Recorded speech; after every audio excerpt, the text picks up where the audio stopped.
Morning everybody. આજે આપણે એક સંકલન પ્રયોગ ટોપિક વિશે અભ્યાસ કરવાનો છે। એક સંકલન પ્રયોગ જે મેન્ડલ દ્વારા આપવામાં આવેલો એક પ્રયોગ છે અને જેનું બીજું નામ છે એક જનીનનું વારસાગમન। હવે એક જનીનનું વારસાગમન એટલે કે જેમાં એક જ લક્ષણને ગણી અને આ પ્રયોગ છે એ કરવામાં આવ્યો હતો। તો હવે સૌપ્રથમ છે એ આપણે જોઈએ તો સૌપ્રથમ છે મેન્ડલે બે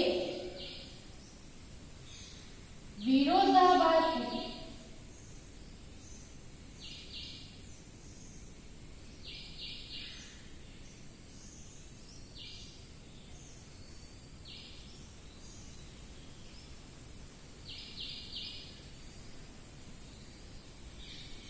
સૌપ્રથમ એને છે બે અલગ અલગ જે વટાણાના બે અલગ અલગ છોડ લીધા। એટલે કે એક છોડ એવો હતો કે જે ઊંચો હતો અને બીજો છે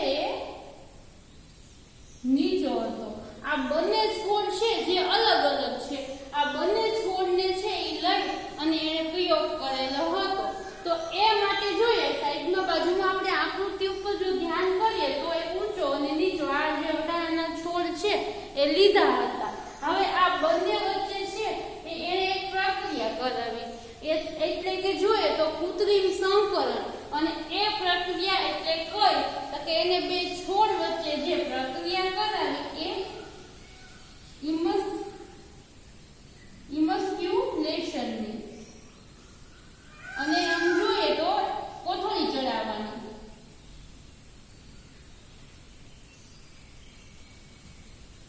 હવે આ પ્રક્રિયા કઈ રીતના થાય તો કે આમ જોઈએ તો એક પરફલનની ઘટના। અહીંયા આકૃતિમાં સાઈડમાં આપણે જો વાત કરીએ તો એમાં જો સાઈડ આપણે વાત કરીએ તો એક છોડ ઊંચો એક નીચો એ બંને છોડને છે એને સૌપ્રથમ લીધા। હવે આ બંને છોડ વચ્ચે છે એ પ્રક્રિયા કરાવી કે જે કઈ પ્રક્રિયા તો કે પરફલન। આ પરફલનની પ્રક્રિયા કરાવી હોય તો એ કઈ રીતના કરાવી શકાય તો કે પરફલનની જો પ્રક્રિયા કરાવી હોય તો એ માટે એક પ્રક્રિયા કે જેને કહીએ તો આ ઇમસ્ક્યુલેશન પ્રક્રિયા છે એ કરાવી। એ પ્રક્રિયા કઈ રીતના કરાવે તો કે ઉદાહરણ તરીકે એ છોડ ઉપર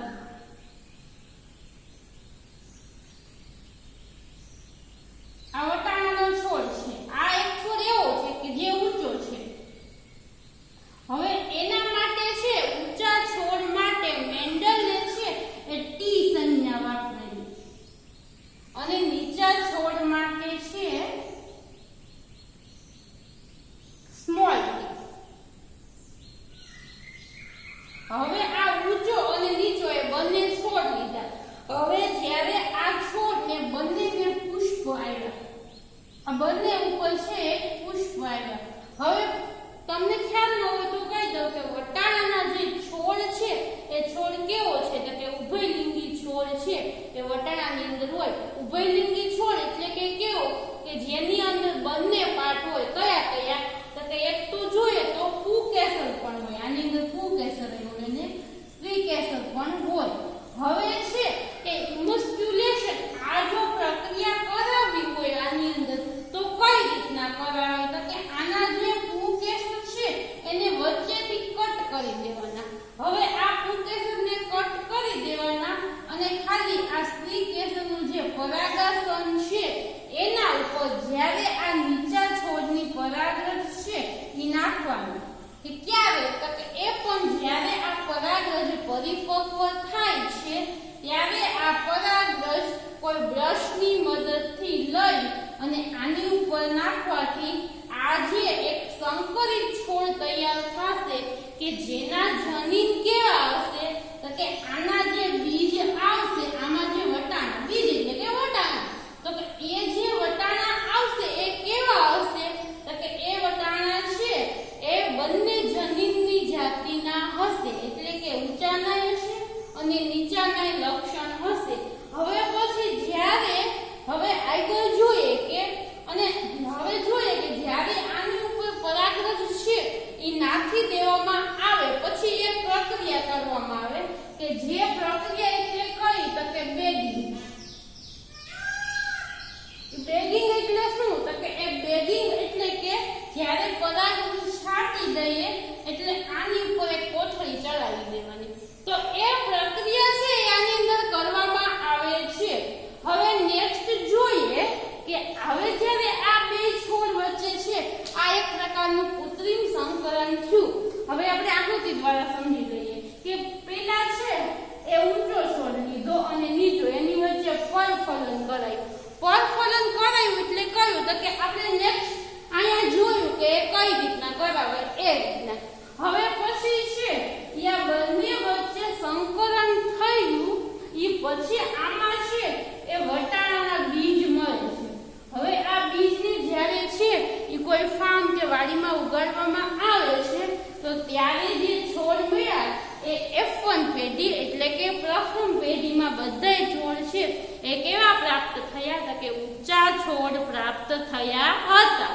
હવે એ ઊંચા છોડ પ્રાપ્ત થયા હતા તો એની અંદર એ જે આની જે પેઢી મળે છે એ જોઈએ તો બધા ઊંચા એટલે ફક્ત એકને જ સરખા હતા એટલે કે એના એક પિતૃને એટલે ઊંચાને આના એક એમાં જોવા મળતા નતા. પરંતુ જો એની વાત કરીએ તો આ જનીન છે એ તો બંને રહેલું છે. ઘણીવાર એવું સામાન્ય રીતે બનતું હોય કે આપણે જોતા હોય તો કોઈ બાળક હોય છે એ બાળક છે એ ઘણી વખત આપણે એમ કહીએ ને સામાન્ય રીતે કે તું તાર મમ્મી જેવો લાગે કે તું તાર પપ્પા જેવો લાગે. તો એ રીતના જો જોઈએ કોઈ પણ વ્યક્તિ એમ કહે કે તું આના જેવો લાગે છે તો એકના જ જોવા મળે. પણ એનું જે ડીએનએ કેનું હોય તો કે મમ્મી અને પપ્પા બંનેનું એનું મિક્સ હોય. માતા પિતા નું સંતાનમાં બંનેનું જનીન મિક્સ આવે છે. તો આમાં પણ એવું જ છે કે જનીન છે યા બેયનું આમાં આવે બીજની અંદર. પરંતુ દેખાય કોની જેવા તો કે આ એક જેવા દેખાય ફક્ત ને ફક્ત એના એક જ પિતૃ જેવા. હવે એ વચ્ચે સ્વફલન કરાવે. તો હવે સ્વફલન એટલે શું એ સમજવું પડે આપણે. સ્વફલનની પ્રક્રિયા એટલે શું તો કે સ્વફલન એટલે કે એક જ પુષ્પની અંદર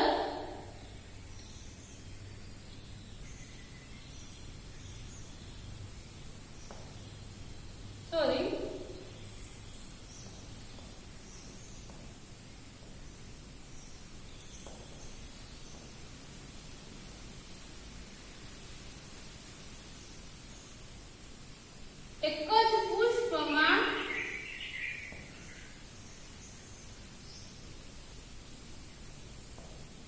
પુંકેસર અને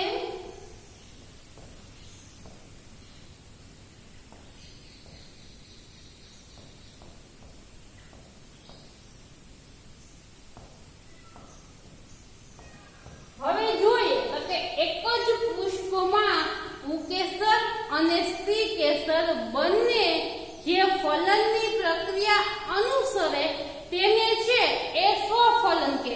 આપણે જોયું પરફલન એટલે શું તો કે એમાં જોઈએ તો કે અલગ અલગ પુષ્પ છે એ અલગ અલગ વટાણાના છોડ ઉપરથી જાય એટલે કે આની ઉપર છે આની પર આગળ છાંટવામાં આવતી તો ત્યારે આપણે પરફલન કહેતા. પણ હવે જે પ્રક્રિયા છે એમાં છોડ અલગ અલગ નથી. આ છોડ છે તો એના જ પરાગરજ અને એના તે પરાગાસન એટલે કે સ્ત્રી કેસરના પાટ ઉપર એના અંડાશય બીજાશયની અંદર આની પરાગરજ એન્ટર થાય અને પછી જે ફલનની પ્રક્રિયા થાય અને ત્યારે કેવા છોડ મળે કે આનું જો કરીએ તો પછી F2 પેઢી એટલે કે દ્વિતીય પેઢી બીજી પેઢીની અંદર તો એમાં છે એ જોઈએ તો 3:1 નો આંકડો આપણને મળે છે. 3:1 નો એટલે કઈ રીતના તો કે 4 ભાગમાંથી છે એ 3 ભાગ છે એ કેવા હોય તો કે ઊંચા છોડ પ્રાપ્ત થયા. પરંતુ